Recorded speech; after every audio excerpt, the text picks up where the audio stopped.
வணக்கம் மக்களே, நான் உங்கள் பவி. நீங்கள் கேட்டுக்கொண்டிருப்பது எழுத்தாளர் சு. வெங்கடேசன் அவர்கள் எழுதிய வீரயுக நாயகன் வேல்பாரி. அத்தியாயம் 12. ஒரு பொன்வண்டு கூட்டுக்குள் நுழைவதைப் போல் இருந்தது. விளிம்பில் கருமை கொண்டு நீண்டு கிடந்த மரக்கிளைகள் அந்த பொன்வண்டின் எண்ணற்ற கால்கள் என காட்சியளித்தன. மாளிகையின் மேல் மாடத்தில் நின்றபடி மேற்கு திசையில் மலையில் மறையும் சூரியனை பார்த்து கொண்டிருந்தார் கபிலர். கண்கள் ஊந்து இறங்கும் பொன்வண்டை பார்த்து கொண்டிருந்தாலும் மனம் முழுவதும் காலை சூரியனையே நிறைந்திருந்தன. அருகில் யாரோ வரும் காலடியோசை கேட்டு திரும்பினார். மறையும் கதிரவனிடம் ஒளிவாளை ஒப்படைத்து கொண்டிருக்கிறீர்களா? கேட்டுக்கொண்டே இன்முகத்தோடு வந்தான் பாரி. இருவரும் பேசியபடியே இருக்கையில் அமர்ந்தனர். பாரி கேட்டான், காலையில் உச்சிப்பாறை ஏறியதும் மேற்கு திசையை பார்த்தபடி காண கிடைக்காத காட்சி என சொன்னீர்களே, எதை சொன்னீர்கள்? காலையில் கண்ட காட்சியை சற்றே அசை போட்ட கபிலர், அதுவா? மேலே ஏறியதும் முதலில் கண்ணில் பட்டது கோட்டை சுவரே இல்லாத இந்த நகர அமைப்புதான்.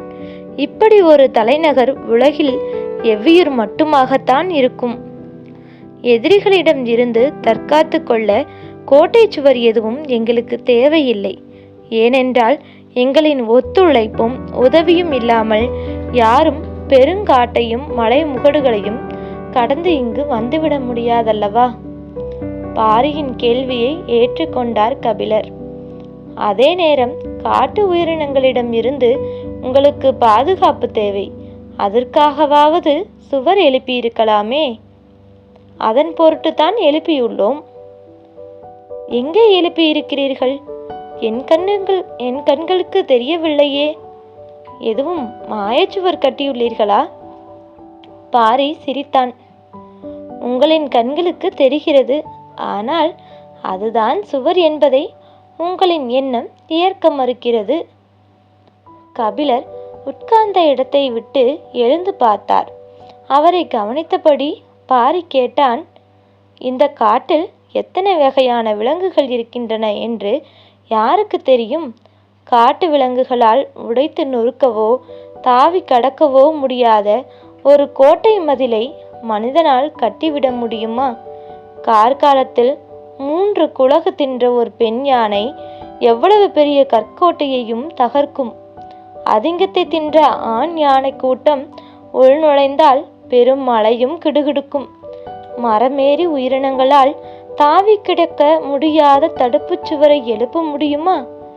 இந்த மலைத்தொடர் வடதிசையிலும் தென் திசையிலும் எவ்வளவு தொலைவு நீண்டு கிடக்கிறதோ யார் அறிவார்? இடையில் ஒரு சிறு பகுதியில் பரம்பு நாடு இருக்கிறது. எண்ணிக்கையில் அடங்காத விலங்கு கூட்டங்கள் நாள்தோறும் இடமும் வளமுமாக எங்களை கடக்கின்றன. இவற்றிடம் இருந்து பாதுகாக்க எத்தனையோ முறைகளை கையாண்ட எம் முன்னோர்கள் இறுதியாக இந்த நாகப்பச்சை வேலியை பெருங்கோட்டையாக எழுப்பினர். கபிலர் சுற்றுமுற்றும் பார்த்தார். எவ்வியூரின் கடைசி வீடுகளும் தெருக்களும் முடிவடைந்த சிறிது தொலைவில் இருந்து காடு ஆரம்பமாகிறது. இதில் வேலியோ சுவரோ எங்கு இருக்கிறது என யோசித்தபடி நின்றார். பாரி சொன்னான், ஊரின் எல்லை முடிவடைந்ததும் காடு தொடங்குகிறது. இடையில் வேலி எங்கே இருக்கிறது என்று நினைக்கிறீர்களா? நீங்கள் பார்க்கும் அந்த காட்டின் தொடக்கம் இயற்கையானது அன்று. அந்த தாவரங்கள் தாமாக முளைத்தவை அல்ல. நாங்கள் அறிந்த இந்த பெரும் உலகெங்கிலும் இருந்தும் கொண்டு வந்து இங்கு முளைக்க வைத்தவை. கபிலர் பாரியை கூர்ந்து பார்த்து கொண்டிருந்தார். காட்டில் உள்ள ஒவ்வொரு உயிரும் தின்னக்கூடிய தாவரங்களும் உண்டு, தின்னக்கூடாத தாவரங்களும் உண்டு. நுகரக்கூடியதும் நுகரக்கூடாததுமான பச்சிலைகள் உண்டு. பற்றக்கூடியதும் பற்றக்கூடாததுமான செடி கொடிகள் உண்டு. நாங்கள் காட்டு உயிரினங்கள் நுகரவும் நெருங்கவும் பற்றவும் முடியாத தாவரங்களை கொண்டு ஒரு பெரும் வேலி அமைத்துள்ளோம். தலைமுறை தலைமுறையாக எங்கள் தாவர அறிவின் சேகரம் இந்த நாகப்பச்சை வேலிதான்.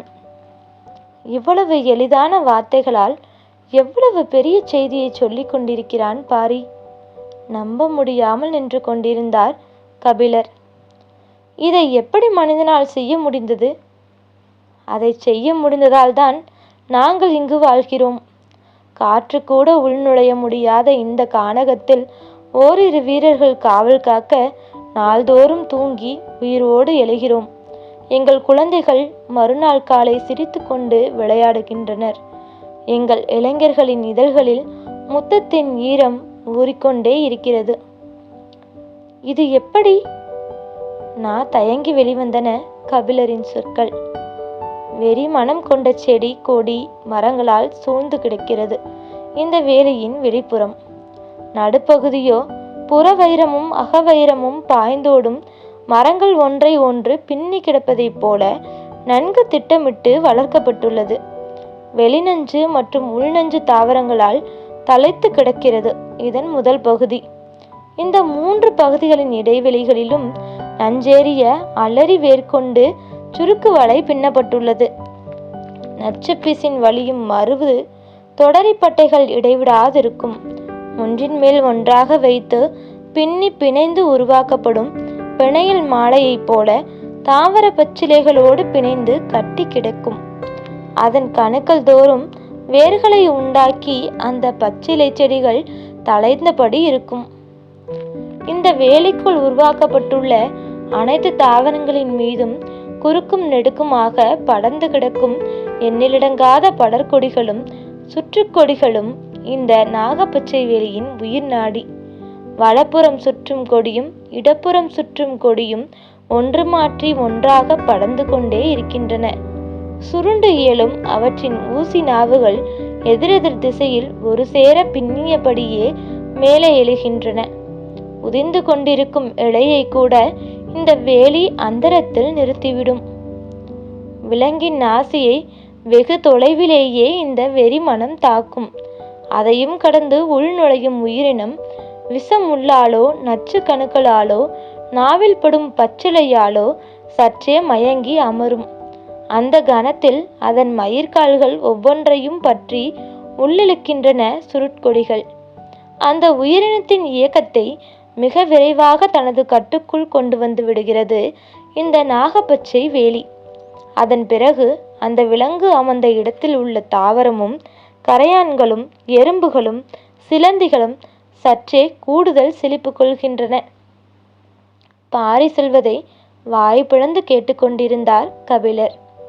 தாமரை இதழை ஒன்றின் மேல் ஒன்றாக அடுக்கி அதன் மேல் ஊன்றப்படும் வேலம் முள் முதல் இதழுக்குள் இறங்கும் நேரம்தான் கனப்பொழுது.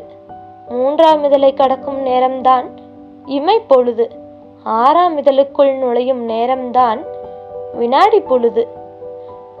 எந்த ஒரு விலங்கின் இயக்கத்தையும் வேலம் முள் 6ஆம் இதழை கடக்கும் பொழுதுக்குள் நிறுத்திவிடும் ஆற்றல் இந்த நாகப்பச்சை வேலிக்கு உண்டு என்று எம் முன்னோர் கூறுவர். இயற்கை பற்றிய பேரறிவின் முன்னர் தூசி என நின்று கொண்டிருப்பதாக கபிலர் உணர்ந்தார்.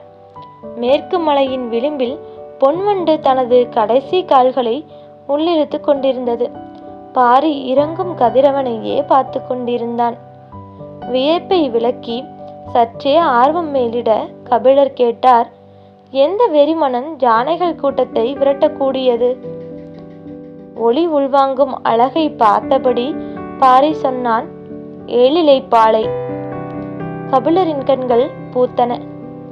அந்த மரத்தின் வாடையை நுகரும் யானைகள் காத தொலைவிற்கு விலகி ஓடும் என்றான் பாரி.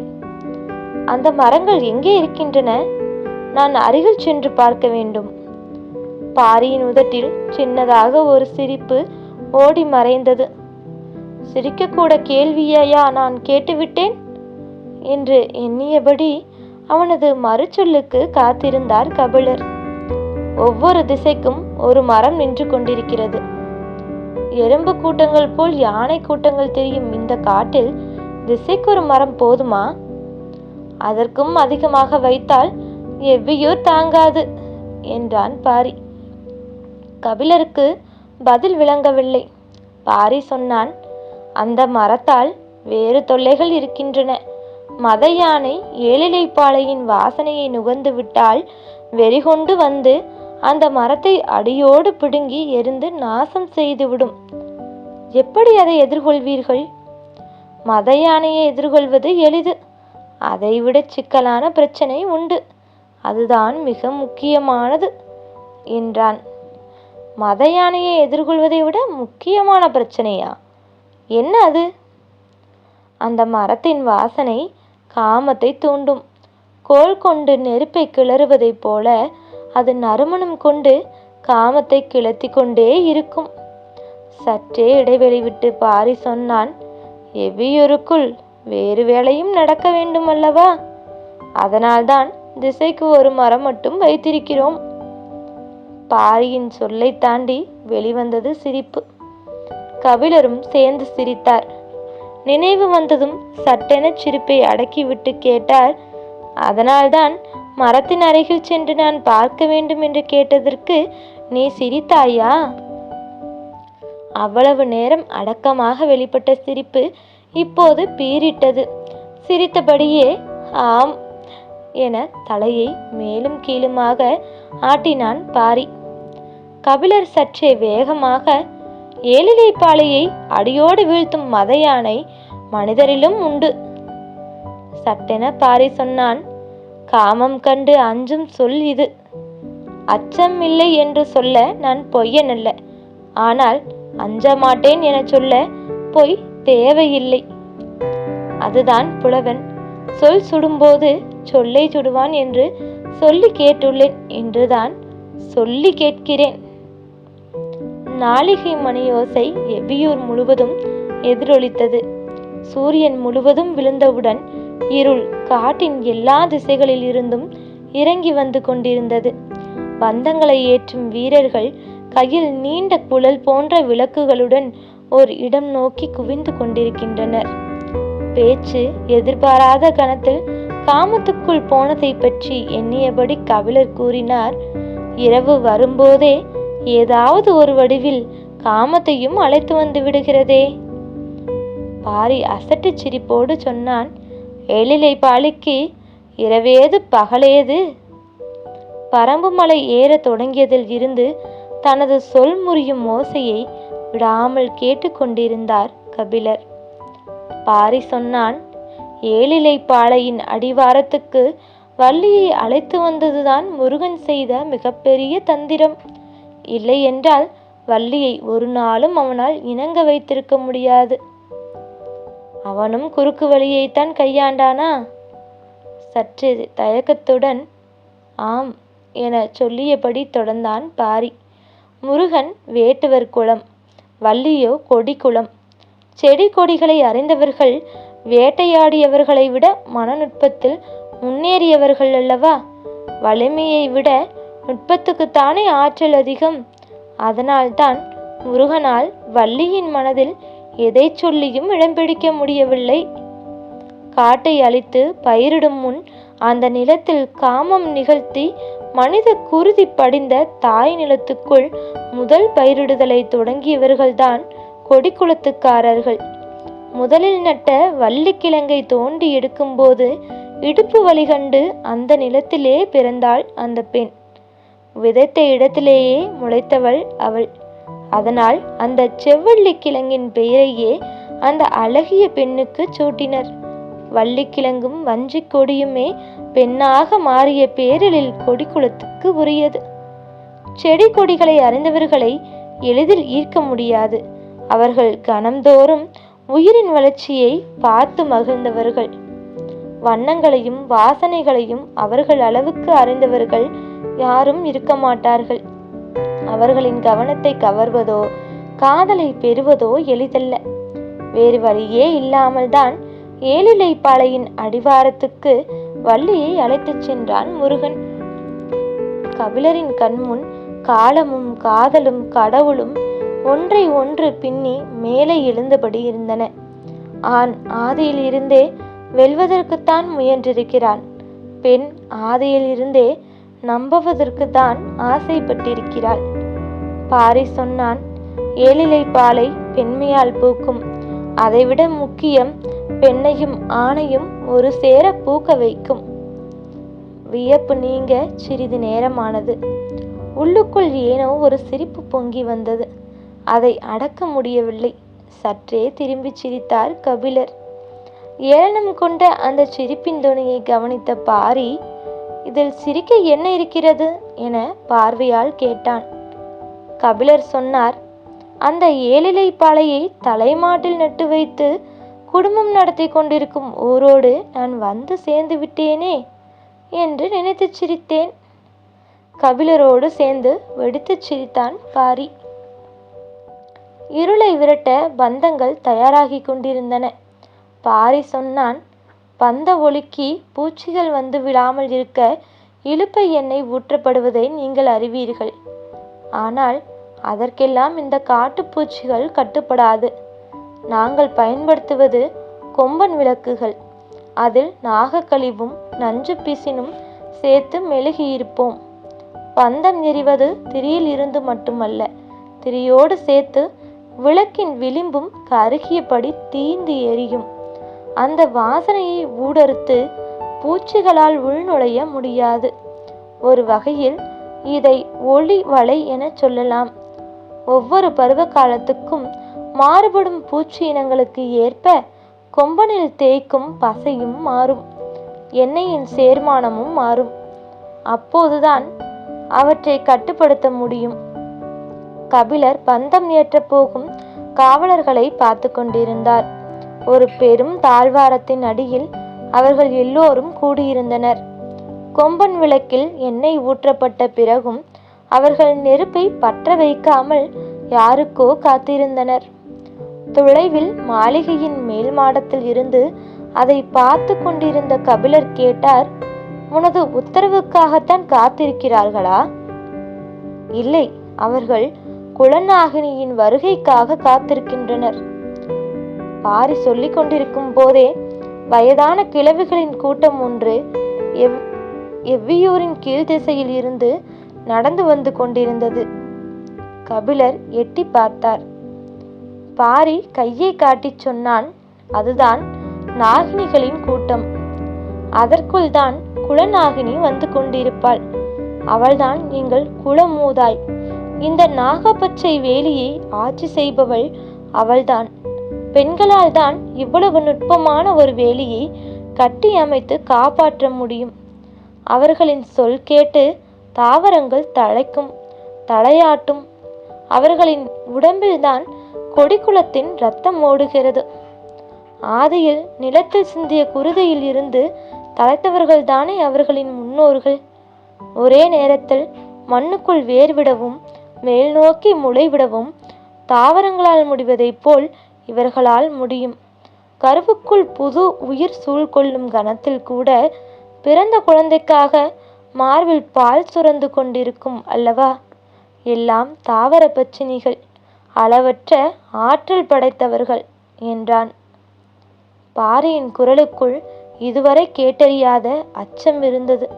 குல சமூகத்தில் பெண்ணின் தலைமை இடத்தை வேளிர் குலம் அப்படியே வைத்துள்ளது. எங்களின் மூதாயின் குரலுக்கு குலமே அஞ்சும் என்றான் பாரி. இவர்கள் பேசிக்கொண்டிருக்கும் போது அந்த கூட்டம் பந்தங்கள் ஏற்றப்படும் தாழ்வாரத்துக்கு வந்து சேர்ந்தது. நகரெங்கும் ஏற்றப்பட வேண்டிய பந்த எண்ணெய்களின் வாடையையும் கொம்பன் விளக்கின் வாடையையும் நுகர்ந்து பார்த்தபடியே ஒவ்வொரு விளக்காக ஏற்றி கொடுத்து கொண்டிருந்தார்கள் நாகினிகள். ஏற்றப்பட்ட விளக்குகளை கையில் ஏந்திய வீரர்கள் அவற்றை உரிய இடங்களுக்கு எடுத்து சென்று கொண்டிருந்தனர். நாகப்பச்சை வேலியையும் ஒளி வழியையும் கட்டி ஆள்பவர்கள் குலநாகினியின் தலைமையிலான பெண்களே. அவர்கள்தான் பருவ காலங்களின் தன்மையை அறிந்து முன்னெச்சரிக்கையுடன் செய்ய வேண்டியவற்றை செய்து இந்த நகரையும் எங்களையும் காத்து வருகின்றவர்கள். ஆண்கள் எல்லோரும் விலங்குகளை வேட்டையாடவும் வெளி உலக மனிதர்களிடமிருந்து தற்காக்கவும் தான். புல் பூண்டில் இருந்து இலையின் முனைக்கு வந்து இரு கால்கள் நீட்டி எட்டி பார்க்கும் எறும்புகள் வரை அறிந்தவர்கள் அவர்களே. மலைப்பு நீங்காமல் இருந்தது பாரியின் ஒவ்வொரு வார்த்தையும். வந்ததிலிருந்து இதுவரை பார்த்தறியாத பாரியை கபிலர் இப்போது பார்த்து கொண்டிருந்தார். நாகினிகள் பார்க்கிறார்கள், வாருங்கள், கீழிறங்கி போவோம் என்றான் பாரி. இருவரும் அந்த இடம் நோக்கி நடந்தனர். வீரர்கள் தீப்பந்தம் ஏந்தி எல்லா திசைகளிலும் சென்று கொண்டிருந்தனர். எல்லா தீப்பந்தங்களும் அந்த இடத்தில் வைத்துதான் ஏற்றப்படுவதால் அங்கு கரும்புகை நிரம்பியிருந்தது. உள்ளே இருக்கும் யாருடைய முகமும் அருகில் வரும் வரை தெரியவில்லை. கரும்புகைக்குள் நுழைந்ததும் பாரி வணங்கினான். கபிலருக்கு புகை வாடை பெரும் குமட்டலை ஏற்படுத்தியது. கண்கள் வேறு எரிந்தன. உள்ளுக்குள் இருக்கும் யார் முகமும் தெரியவில்லை. குமட்டலை அடக்கியபடி கண்களை கசக்கி கசக்கி பார்த்தார். புகை பொங்கி பொங்கி வந்து கொண்டிருந்தது. மூக்கில் கார நொடி ஏறி தும்மல் உருவானது. மூச்சு இழுத்து வாய் திறந்தபடி தும்ம போகும் அந்த நொடியில் மூக்குக்கு மிக அருகில் தெரிந்தது பெருவிழி விரிந்திருந்த குலநாகினி முகம். தொடரும்.